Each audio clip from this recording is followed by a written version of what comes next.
एक गांव में एक मजदूर रहा करता था जिसका नाम हरिराम था। उसके परिवार में कोई नहीं था। दिन भर अकेला मेहनत में लगा रहता था। दिल का बहुत ही दयालु और कर्मों का भी बहुत अच्छा था। मजदूर था इसलिए उसे उसका भोजन उसे मजदूरी के बाद ही मिलता था। आगे पीछे कोई ना था इसलिए वो इस आजीविका से संतुष्ट था। एक बार उसे एक छोटा सा बछड़ा मिल गया। उसने खुशी से उसे पाल लिया। उसने सोचा आज तक वो अकेला था, अब वो इस बछड़े को अपने बेटे के जैसे पालेगा। हरिराम का दिन उसके बछड़े से ही शुरू होता और उसी पर खत्म होता। वो रात दिन उसकी सेवा करता और उसी से अपने मन की बात करता। कुछ समय बाद बछड़ा बैल बन गया। उसकी जो सेवा हरिराम ने की थी उससे वो बहुत ही सुंदर और बलशाली बन गया था। गांव के सभी लोग हरिराम के बैल की ही बातें किया करते थे। किसानों के गांव में बैल की भरमार थी पर हरिराम का बैल उन सबसे अलग था। दूर दूर से लोग उसे देखने आते थे। हर कोई हरिराम के बैल के बारे में बातें कर रहा था। हरिराम भी अपने बैल से एक बेटे की तरह ही प्यार करता था। भले खुद भूखा सो जाए लेकिन उसे हमेशा भरपेट खिलाता था। एक दिन हरिराम के स्वप्न में शिव का नंदी बैल आया। उसने उससे कहा कि हरिराम, तुम एक निस्वार्थ सेवक हो। तुमने खुद की तकलीफ को छोड़कर अपने बैल की सेवा की है, इसलिए मैं तुम्हारे बैल को बोलने की शक्ति दे रहा हूँ। इतना सुनते ही हरिराम जाग गया और अपने बैल के पास गया। उसने बैल को सहलाया और मुस्कुराया कि भला एक बैल बोल कैसे सकता है। तभी अचानक आवाज आई, बाबा आपने मेरा ध्यान एक पुत्र की तरह रखा है। मैं आपका आभारी हूँ और आपके लिए कुछ करना चाहता हूँ। ये सुनकर हरिराम घबरा गया। उसने खुद को संभाला और तुरंत ही बैल को गले लगाया। उसी समय से वह अपने बैल को नंदी कहकर पुकारने लगा। दिन भर काम करके आता और नंदी से बातें करता। गरीबी की मार बहुत थी नंदी को, तो हरिराम भरपेट देता था लेकिन खुद भूखा सो जाता था। ये बात नंदी को अच्छी नहीं लगी। उसने हरिराम से कहा कि वो नगर के सेठ के पास जाए और शर्त रखे कि उसका बैल नंदी 100 गाड़ी खींच सकता है और शर्त के रूप में सेठ से 1000 मोहरे ले लेना। हरिराम ने कहा, नंदी तू पागल हो गया है। भला कोई बैल इतना भार वहन कर भी सकता है। मैं अपने जीवन से खुश हूँ, मुझे यह नहीं करना। लेकिन नंदी के बार बार आग्रह करने पर हरिराम को उसकी बात माननी पड़ी।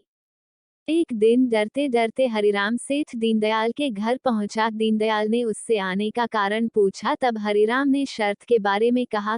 सेठ जोर जोर से हंसने लगा। बोला, हरिराम, बैल के साथ रहकर क्या तुम्हारी मति भी बैल जैसी हो गई है?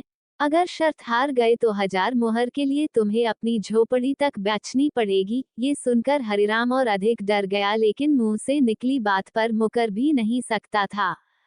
शर्त का दिन तय किया गया और सेठ दीनदयाल ने पूरे गांव में ढोल पिटवाकर इस प्रतियोगिता के बारे में गांव वालों को खबर दी और सभी को यह अद्भुत नजारा देखने बुलाया। सभी खबर सुनने के बाद हरिराम का मजाक उड़ाने लगे और कहने लगे कि यह शर्त तो हरिराम ही हारेगा। ये सब सुन सुनकर हरिराम को और अधिक डर लगने लगा और उससे नंदी से घृणा होने लगी।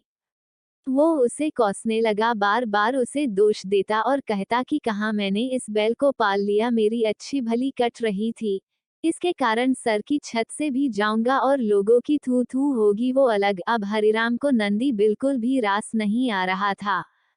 वह दिन आ गया जिस दिन प्रतियोगिता होनी थी। 100 माल से भरी गाड़ियों के आगे नंदी को जोता गया और गाड़ी पर खुद हरिराम बैठा। सभी गांव वाले यह नजारा देख हंस रहे थे और हरिराम को बुरा भला कह रहे थे। हरिराम ने नंदी से कहा, देख तेरे कारण मुझे कितना सुनना पड़ रहा है।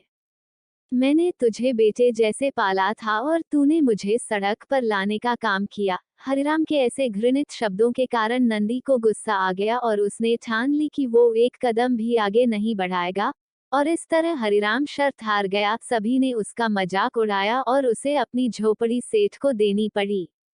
अब हरिराम नंदी के साथ मंदिर के बाहर पड़ा हुआ था और नंदी के सामने रो रो कर उसे कोस रहा था। उसकी बातें सुन नंदी को सहा नहीं गया और उसने कहा, बाबा हरिराम, ये सब तुम्हारे कारण हुआ। ये सुन हरिराम चौंक गया। उसने गुस्से में पूछा कि क्या किया मैंने?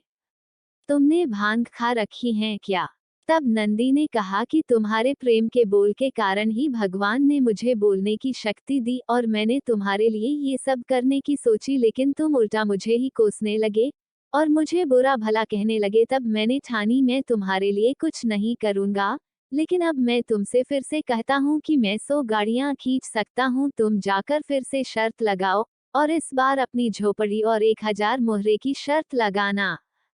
हरिराम वही करता है और फिर से शर्त के अनुसार 100 गाड़ियां तैयार कर उस पर नंदी को जोता जाता है और फिर से उस पर हरिराम बैठता है और प्यार से सहलाकर उसे गाड़ियां खींचने को कहता है। और इस बार नंदी यह कर दिखाता है जिसे देख सब स्तब्ध रह जाते हैं, और हरिराम शर्त जीत जाता है। सेठ दीनदयाल उसे उसकी झोपड़ी और 1000 मोहरे देता है। हमारी ये कहानी आपको कैसी लगी हमें कमेंट में जरूर बताएं। अगर आप मेरे चैनल पर नए हैं तो हमें सब्सक्राइब करें। धन्यवाद।